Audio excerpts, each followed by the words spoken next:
Olá, boa noite. Seja bem-vindo a mais um encontro nosso no 7A7.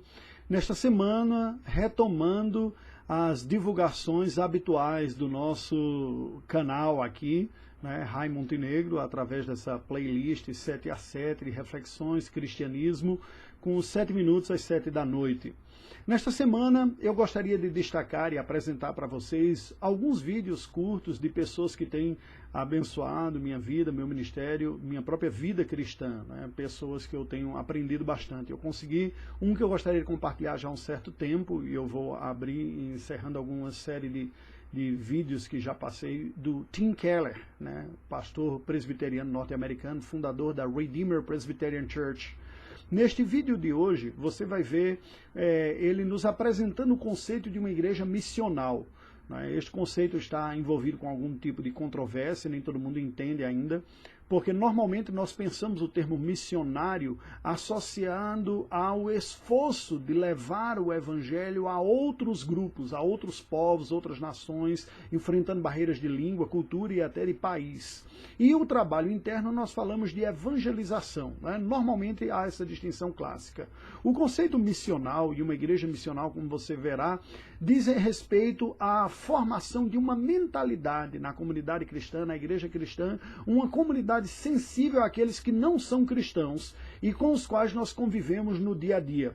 Certamente todos nós temos muito ao ganhar se amadurecermos a nossa compreensão da nossa vocação cristã e as oportunidades que Deus nos dá pela sua providência. Que Deus nos abençoe. Desfrute este vídeo.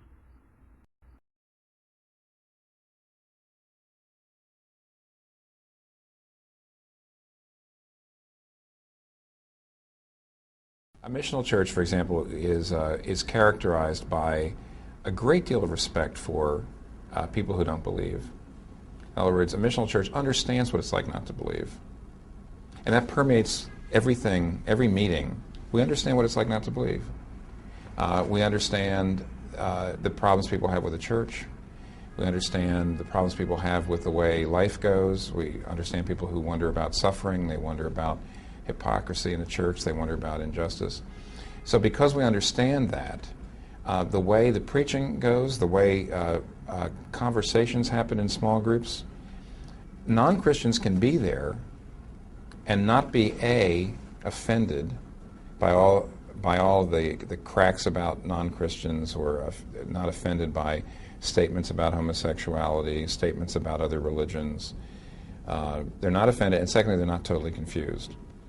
Because instead of just using evangelical subcultural jargon, we're always, in all of our conversations, everything from the education to the worship service to the preaching, we're always connecting the gospel to baseline cultural narratives, problems, hopes, aspirations.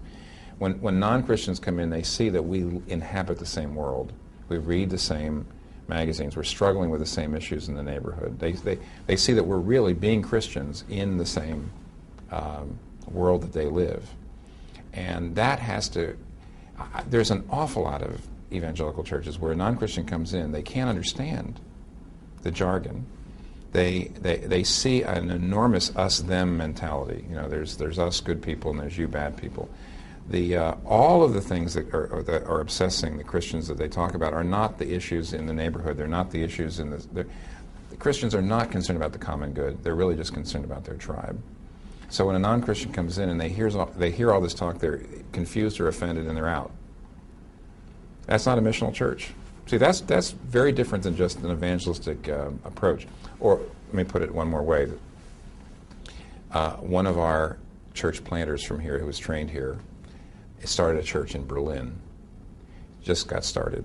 It's doing quite well. Downtown Berlin, young, secular people, almost all new Christians, single people, right in the heart of Berlin.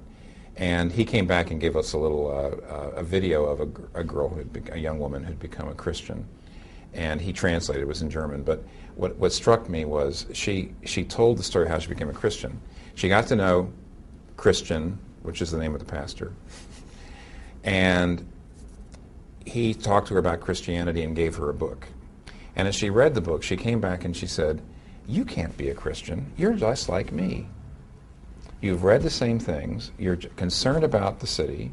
You're concerned about all the, you're just like, you can't be a Christian, you're just like me. Christians aren't like me. And then she said, but then I realized you are a Christian and you're just like me, so maybe I could be a Christian. Now, in other words, she saw that he had similar sensibilities. He was truly German, he was young, he was hip, actually, but he was also concerned about the same problems she was in the world, and he was addressing them with Christian resources. And I think an awful lot of non-Christians listen to Christians talking about the problems of the world, and they're a whole different set of problems. They don't hear Christians concerned about the same problems they're concerned with.